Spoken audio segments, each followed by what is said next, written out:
2 months after the last mission, secret agent Ethan listens to a classified message from US President Erica about the entity. It's a self-aware rogue AI capable of penetrating cybersecurity and predicting probable futures. The entity is currently corrupting digital information all over the world to turn humanity against each other. It's even inspired a doomsday cult in favor of human extinction, and their fanatics are infiltrating the most important institutions. To stop the entity, they must find its source code, and the only one who knows its location is Gabriel, but nobody knows how to find him. Ethan has a key that could destroy the entity, which would completely wipe out all cyberspace and send the world into another war. He's hiding because he's afraid that if the government gets its hands on the entity, they may use it against other countries. Erica asks Ethan to surrender before the tape self-destructs. Later, Ethan reunites with his old friend Benji, and together they go to a secret room in a subway tunnel where Luther is waiting. Luther has developed a specialized poison capsule virus that can neutralize the entity when integrated with its source code. But first they need to find Gabriel. In an Austrian prison, Gabriel's former accomplice Paris is being escorted by agents Jasper and Theo. Suddenly 2 guards take out their tasers and attack the agents, intending to knock them out. A fight ensues and Paris soon joins it, helping the guards bring down the agents one by one. After many punches and kicks, Jasper is knocked out, but Theo takes out his gun. Paris steals a gun and tries to shoot them, but the guards jump in front of her and take off their masks to reveal that they're Ethan and Benji. Paris remembers that Ethan spared her during the last mission, and Theo listens to Ethan when he explains that there are no sides anymore, they have to work together on a global matter. Theo agrees not to arrest them and Ethan asks Paris where Gabriel is. A couple of evenings later, Ethan sneaks into an important party in London. 2 agents see Ethan and get ready to arrest him, however Grace bumps into them and steals their radios and guns. She throws a weapon at Ethan and keeps the other, so the agents can't defend themselves and the duo easily knocks them out. Grace explains that she was sent to find him by the director of Ethan's agency but admits she thinks Ethan is the only one who can save the world now, so she wants to help him instead of capturing him. When they're about to leave the room, 2 men catch them by surprise and quickly sedate them. Later the duo wakes up to find themselves chained up in a room with a table full of torture tools. A guard comes in and punches Ethan, but he's told to stop by Gabriel, who says he'll kill Luther if Ethan doesn't do what he asks. Gabriel wants him to find a submarine called Sevastopol, which is undetectable by sonar. Many years ago its system was sabotaged by a virus that caused it to sink, and that virus later became the entity. Since the submarine has been frozen on the bottom of the sea for years, the entity can't hack into it now, therefore the copy of the virus left in its system can be retrieved and used as the source code. However, Gabriel doesn't want the source code to stop the entity, he wants to control it. The most shocking information is that the virus that started it all was a code Ethan stole for the government to save his wife many years ago, so he's responsible for the entity existing now. When Gabriel looks more closely at Ethan, he notices something weird in his mouth. It turns out he's got fake teeth hiding poison in them. Ethan bites them and starts foaming at the mouth, so Gabriel orders his men to revive him. However, Ethan reveals the poison isn't real and quickly beats up both guards. While Grace gets the keys from them to free herself, another guard comes and Gabriel stops him from shooting, reminding him he needs Ethan alive. He tells him to shoot Grace instead and leaves. One of the first men wakes up and rejoins the battle, so Grace and Ethan work together to fight their enemies. Grace almost gets killed but Ethan grabs some tools from the table and kills both men first in quite a brutal way. Gabriel is running through the corridors to escape, but he's cornered by Paris, Theo, and Benji. Paris wants to shoot him, however Theo reminds her that they need him alive. Then Gabriel runs the opposite way while Grace and Ethan join the chase. Unfortunately, Gabriel locks the doors behind him and manages to escape. In another room, Ethan finds a strange box and Paris explains that's how Gabriel communicated with the entity. Ignoring Paris' warnings, Ethan gets inside the box and connects his mind to the device. Restraints close around his hands and feet before the entity talks to him. It shows him many visions that hurt his brain with every shock, including a mysterious vault. The entity wants Ethan to open the vault and let it get inside. If he doesn't cooperate, the entity will take control of the world's nuclear arsenal in 4 days and destroy humanity. It also shows him that Gabriel will kill Luther soon. Then the entity kicks Ethan out of the box. He desperately writes down all the information he got during the visions and tells his team to find the coordinates to the submarine's location before he rushes out, desperate to save his friend. Meanwhile, Luther wakes up to find a dead nurse next to his bed. It turns out that Gabriel has locked him up in a strange chamber with a bomb, but first he stole the poison capsule and killed the woman he hired to keep him asleep. By the time Ethan arrives, there are only 3 minutes left. The bomb is so powerful that it may take out the entire city, so Luther is disarming it to contain the explosion.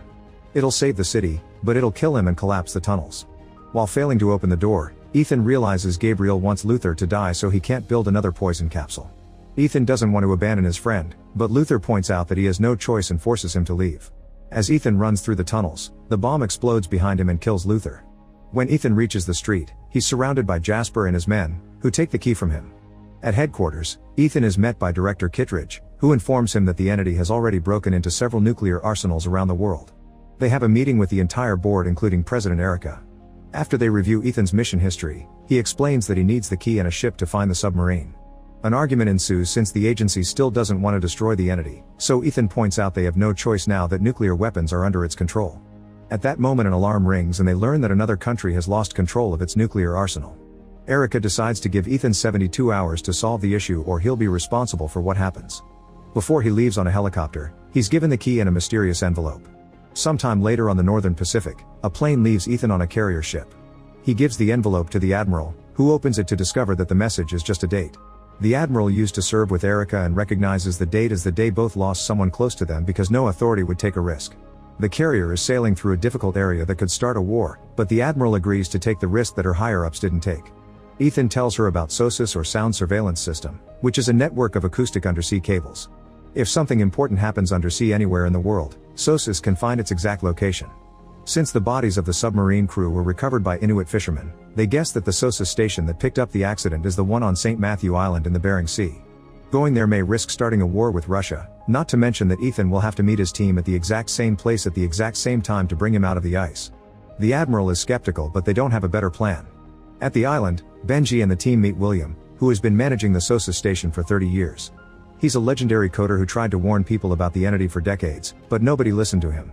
William wants to help them, however his house has already been invaded by Russian mercenaries who are now coming out of hiding. They're also looking for the lost submarine. William tries to convince everyone that he doesn't have the coordinates they need. He has the disks with the information but not the machines to read them because the higher-ups took everything away to cover up the sinking of the submarine. The Russians still expect William to build a reader and give him 1 hour. On a helicopter, Ethan is told by the pilots that they're seeing Russian ships in the area and that they haven't received the coordinates from the team yet. If they fly around for long they'll run out of fuel to return, but Ethan asks them for 5 more minutes. At that moment 2 Russian jets fly in front of them as a warning, so Ethan decides to jump into the freezing water. While the helicopters leave, Ethan is suddenly surrounded by divers, who take him to the USS Ohio. Ethan meets the submarine's captain and gives him the necklace sent by the Admiral to convince him to help. He explains that he's waiting for the coordinates from his team and asks the captain to raise the antenna, which may give away their location to the Russians. While they wait, they look at the radar to keep an eye on enemy ships and Ethan notices that a Russian submarine reached the island an hour ago. The crew shows Ethan a special pressure suit that can take him to profound depths, although they admit they haven't tested it below 300 feet. To conserve air, he'll have to descend pretty fast, which may result in side effects like mental confusion, tremors, and even convulsions. He'll have around 20 minutes to get to the decompression chamber, otherwise he'll die. Ethan starts exercising to help with his breathing and the captain warns him he'll use the antenna one last time before shutting it off. Back in the house, Benji helps William build the reader. While everyone is distracted, William confesses that he destroyed the disk that had the coordinates, but he's memorized them. He writes them down on a piece of paper and hides it on his watch, which he then discreetly hands to his wife while asking her to feed the dogs. Grace overhears them talking and volunteers to help. A mercenary follows the women to the kennel. William's wife hits him with a shovel and Grace jumps in to fight him, causing him to shoot his gun. The rest of the team hears it and sees it as a signal, so they start fighting the mercenaries too. Plenty of punches are exchanged, many weapons are shot, and in the struggle they accidentally knock off some coal from the stove, which lights the house on fire. Everyone just keeps on fighting so William rushes to the radio to send the coordinates. At the same time in the submarine, Ethan is attacked by a crew member with a knife, who is part of the entity cult and doesn't want it to be stopped. The men start fighting all over the room, breaking some pieces of equipment while the captain finally picks up the coordinates. Ethan pushes the guy's face against a rolling machine, but the man still manages to pick up his knife to attack again. When he's about to stab Ethan, another crew member hits the guy from behind to knock him out. In the house, Theo and Paris are doing most of the fighting. Benji tries to help but a bookshelf falls on him and the mercenary leader. Paris is captured, so she hits the guy to force him to shoot and the bullets hit his teammate. This frees Theo, who opens fire at Paris' opponent in return. When the Russian mercenaries realize that William is sending out the coordinates, they decide to run away and let their submarine pick up the transmission. William and the team manage to leave the building before it collapses. Grace leaves with William's wife, who teaches her how to use a sleigh and the words to guide the dogs so she can transport all the pressure chamber equipment to meet Ethan. In the submarine the captain tells Ethan that the coordinates are located near Africa. Ethan thinks that doesn't make sense and searches for the exact opposite point, which marks a place near his current location. William sent them backwards to trick the Russians. As the submarine takes off, they notice that the Russians are following them. Once the submarine reaches the spot from the coordinates, Ethan suits up and the crew reminds him of the limited time he has to pull this off. To help with the pressure, the chamber is filled with water before Ethan opens the door. He feels dizzy for a second before he jumps out and starts swimming as quickly as possible. At that moment the Russian submarine appears and almost hits him, but Ethan stays hidden on its side and manages to move on without being detected. Using several flares, Ethan searches the area until he finds the Sevastopol.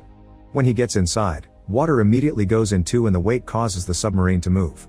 Ethan connects a device to the generator to restore power and discover many bodies that weren't sucked out when the submarine sank. In the next room he finds a bunch of torpedoes, so he has to walk carefully to avoid activating them. This is harder than it should be because the submarine keeps rolling, thanks to the water flooding it. Eventually Ethan finds the system chamber and opens the computer hatch with a special key, which allows him to steal the hard drive. As he starts making his way back, he realizes that the submarine has completely tilted and will sink more deeply at any second. He has to swim carefully to dodge the torpedoes, which also keep rolling around. One of them blocks the door, so Ethan will have to escape through the torpedo tube. As he swims toward the tube, the torpedoes roll near him and almost trap him, but thankfully he gets out with some struggle. It takes him some effort but Ethan manages to open the tube hatch too, however there's a torpedo inside. He opens the next hatch and finds it free, but when he tries to crawl through it he discovers that his suit doesn't fit. Ethan has no choice but to rip it off, leaving his skin exposed to freezing water. Soon the tube starts flooding as well, but Ethan pushes through and manages to get out right before the submarine falls. Ethan's helmet gets stuck on the side of the submarine, leaving him with no choice but to let go of it too. The submarine sinks into the abyss and Ethan has to keep swimming in only his shorts with the hard drive hanging around his neck. No matter how hard he swims, Ethan doesn't make it to the surface. His body can't deal with the lack of air and the temperature, so it curls in extreme pain. At that moment he's found by Grace, who pulls him out of the water. She does CPR and puts him in the pressure chamber to revive him. Moments later on the plane, Ethan tells William he remembers him from an old mission. Ethan feels responsible for William being relocated to the Arctic, but William's grateful because this new job allowed him to meet his wife.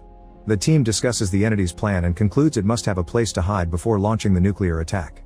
William thinks that the safest place is the Doomsday Vault, a top-secret, fully shielded, solar-powered data server.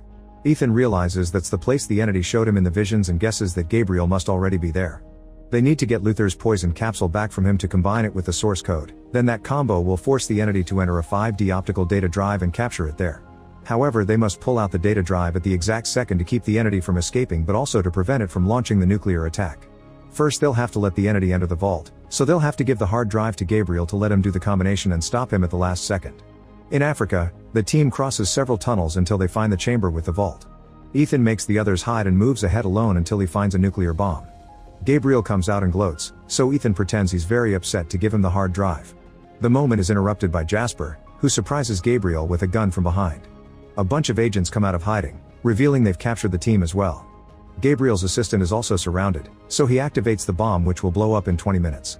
Kittredge has also come and he demands to know how to use the hard drive to control the entity. Ethan notices something moving in the shadows and Gabriel suddenly shouts an order.